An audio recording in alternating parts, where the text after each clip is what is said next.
Kayo po ba mga bossing ko ay nag-iisip sa ngayon kung paano po kayo mas le-level up ang swerte mga bossing? Syempre mga bossing, bukod sa ating sipag at tiyaga, dahil yan po ay naranasan ko na, masipag naman po ako, madiskarte at ako hindi nakakalimot magdasal, pero dahil sa dami ng mga pagsubok na pinagdaanan, dinagdagan ko lang po yung buhay ko po mga bossing ko ng pampaswerte. At marami akong mga hindi inaasahan na swerte na dumating, na higit pa sa aking mga wini-wish mga bossing. At ito po yung isa sa mga ginawa ko, subukan nyo rin po ito. Ako po yung maharap mga bossing ko lagi sa may silangan at nag-wish ng mula sa aking pong puso. Yan sabi ko po lahat ng aking mga nais na maganap sa buhay po namin.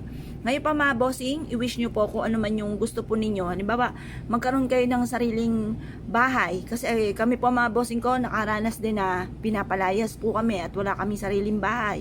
Yung mga ganun mga bossing. At syempre, nakaranas din po kami na parang isang di pa lamang po yung hinihigan po namin. Pupunasan lang po namin yun ng doon kami kumakain sa sahig. Wala rin kami pambili ng lamesa at doon din kami natutulog. Baga, sinasapinan lang po ng kumot.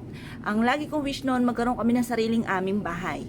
Tapos, yun nga po, naganap po siya na simple lang naman yung wini-wish ko pero grabe po yung mga dumating na blessing.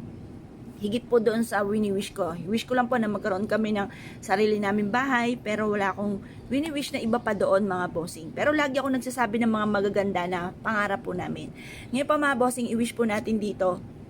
Kagaya po dito sa tabi po namin, sabi ko po ako makakabili nito kasi may bakante pong lupa at napansin ko po maraming mga nagkaka-interest na gustong mabili po itong katabi namin. Tapos lagi ko sinasabi na kami ang bibili po niyan. Tapos patatayuan ko ng groto na may waterfalls. Tapos yun lang ang aking winish. Pero hindi ko akalain na nagkaroon ng swimming pool mga bossing at naging parking lot lang po namin. Ngayon po mga bossing, kaya mag-wish po tayo na mula sa ating pong puso. So, halimbawa, number 1, sabi niyo po dito, magkaroon ako, yan po ang pinaka-importante. Ang sabi nga po nila, napaka-importante ng bahay. Kahit ikaw ay magdildil ng asin, walang makakakita sa inyo kaysa sa kayo po ay walang matirhan. Mas nakakaawa po yan, lalo na pag may mga bagyo na dumarating. Kaya mas maganda, meron kang sariling bahay. Ngayon pa mga bossing, magkaroon ng sariling bahay. Sariling bahay. Yan po yung mga wish po ninyo, yung mga importante. Tapos sabi niyo po dito, magkaroon ng negosyo, magkaroon ng negosyo na dito na ako yayaman. Kasi dati mga bossing ko, like ko wish, magkaroon ako ng sarili kong negosyo.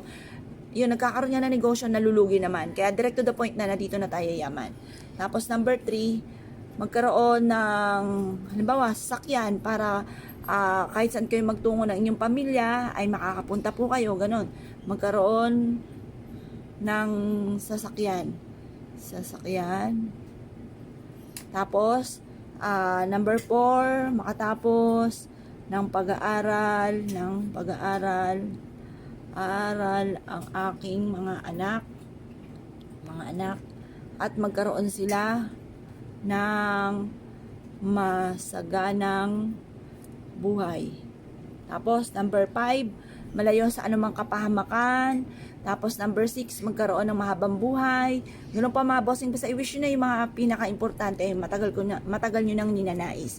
Pagtapos na po kayo mag-wish, kagaya po nito, nakatapat ka sa liwanag ng sinag ng araw, pwede nyo po ito mga bossing kuntupiin, at ito po ay ibilad nyo lang hanggang alas 8 ng umaga. Pagkatapos, iipit nyo po ito sa may altar po ninyo. Magugulat ka na lamang soon pag maglilinis ka ng altar or kaya po biglang mapapansin ninyo itong wishes nyo ito, magkakatotoo po yan. Basta positive lamang, dagdagan ng sipag at tiyaga, walang imposible mga bossing. Gugulatin ka na lamang na lahat ng mga wish nyo po dito ay magkakatotoo.